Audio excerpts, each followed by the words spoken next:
Hello everyone, I am Dr. Prachi Patel. I am a consultant pediatrician at Aurangabad from the last 17 years. Now we will be discussing about cold chain management. As everybody knows about vaccines, newer vaccines and their combinations, but cold chain management is also an important aspect of the vaccinology. So let's discuss about that.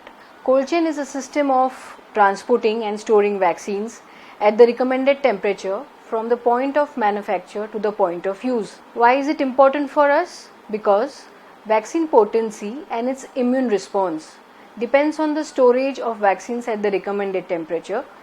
This temperature must be maintained in the transport as well. Vaccines biodegrade over time, so the potency is lost faster if the temperature is not maintained, and this loss is irreversible. Why should we be concerned about this? Because even though the coverage would be good, but the effectiveness is poor, expensive resources of the vaccines are lost, the side effects would be more, and a failure to induce response creates poor faith in the general public.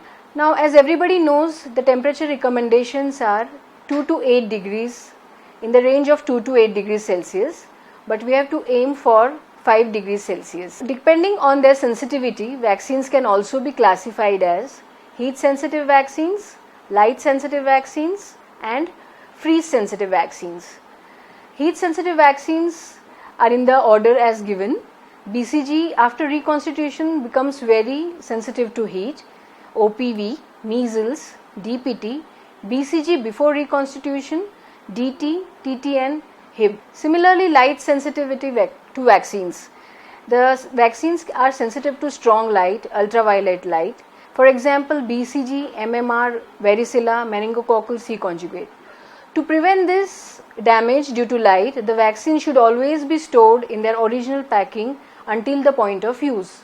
As the vaccines are heat sensitive, so also there are some vaccines which are very sensitive to cold, especially hepatitis B, HIV, DPT, TD and tetanus toxoid. They are very sensitive to freezing, so they should never be frozen unless there is a space constraint. The equipment of cold chain maintenance can be classified as for storage at the national level, for transport and for storage at the consumer level. The equipment is as follows: walk-in freezers, walk-in coolers, deep freezers, ice-lined refrigerators, purpose-built refrigerators, double-door refrigerators, cold storage boxes and vaccine carriers. Let's go through them one by one. Walk-in coolers.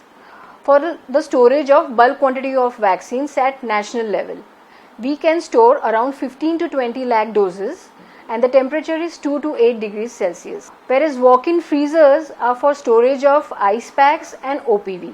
Here the temperature is minus 20 degrees and again it is used for national level storage. This is the vaccine transport truck, mainly used for storage of bulk vaccines.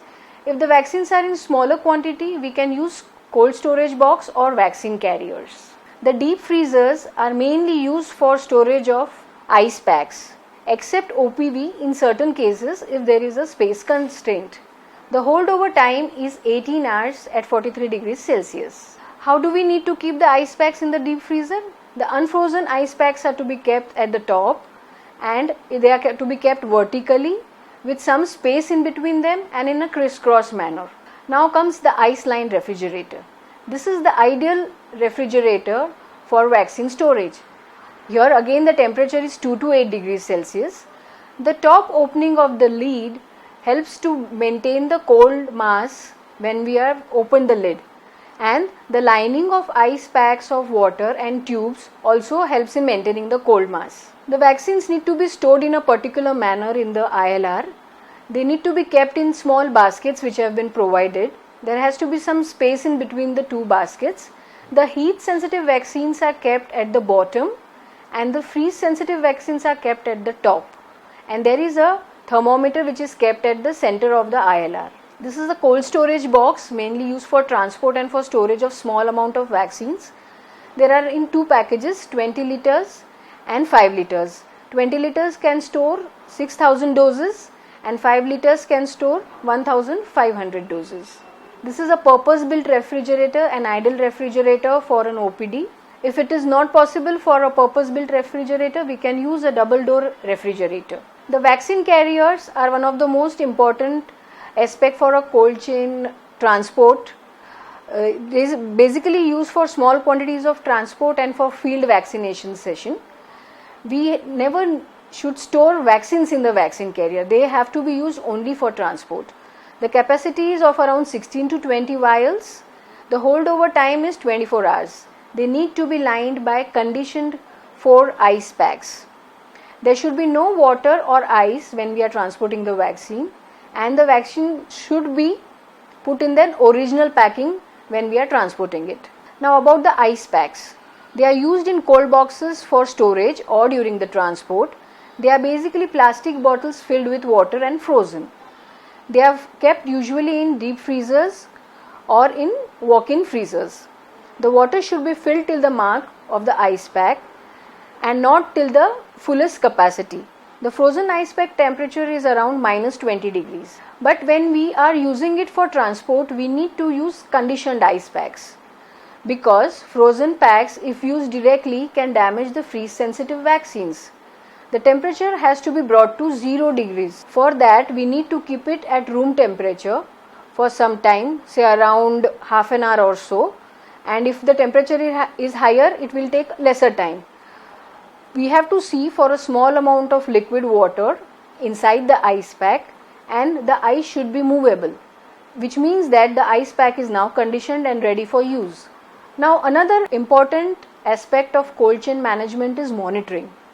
It should be done at least twice daily. We can either use records or graph patterns. Electronic temperature data logger gives us temperature records for 24 hours. There should be availability of alarm facilities whenever there are excursions in the temperature. Not only a rise in the temperature, but also a fall in the temperature. And ideally, there should be a separate staff which has been designated for record keeping. Now, the equipment for monitoring are as follows: digital data thermometer, alcohol thermometer, dial thermometer, digital LED display thermometers, freeze tag and freeze watch indicators. This is the dial thermometer. It is easily available, but it is less accurate because it requires a lot of calibration frequently. Better is a digital data analyzer, which gives us a digital value for the temperature which is there in the refrigerator. This is a data logger which gives a temperature for around 30 days and also fluctuations in temperature whenever they are there. An inexpensive way of monitoring the temperature is the alcohol thermometer. It has to be kept in the freezer and the fridge when we are using a double door refrigerator. There are two temperature markings, -15 to -25 degrees Celsius. This is when the thermometer is kept in the freezer, and 2 to 8 degrees when the thermometer is to be kept in the fridge. These are the freeze watch and the freeze tag, basically used to see for the damage for freeze sensitive vaccines. So freeze watch contains a white background card with a liquid. This casing will break open whenever the vaccines get temperatures below 0 degrees Celsius for more than 1 hour. Similarly is the freeze tag. Now a shake test is an inexpensive, easy way to see whether the vaccine has been damaged due to freezing or not. So we have a control vial and a test vial. We need to shake it for 1 minute 28 seconds and see for the type of suspension. If we see that there is a homogeneous suspension, we can still use the vaccine. But if there is a sediment after shaking, then the vaccine has to be discarded. It's more clear here, where it shows that the suspension is smooth and cloudy, and after shaking also it is clear. Whereas before shaking there are some granular particles which are seen, and after shaking and keeping it for some time there would be sediment. Another easy way is vaccine vial monitor. It is dependent on both temperature and time. Different types and specifications are available. Though it does not measure directly the vaccine potency, but it indicates that there has been a heat exposure or a heat damage to the same. So friends, when we have to reach to the furthest corner of our country with vaccines, we need to be knowing much more about cold chain maintenance. Thank you.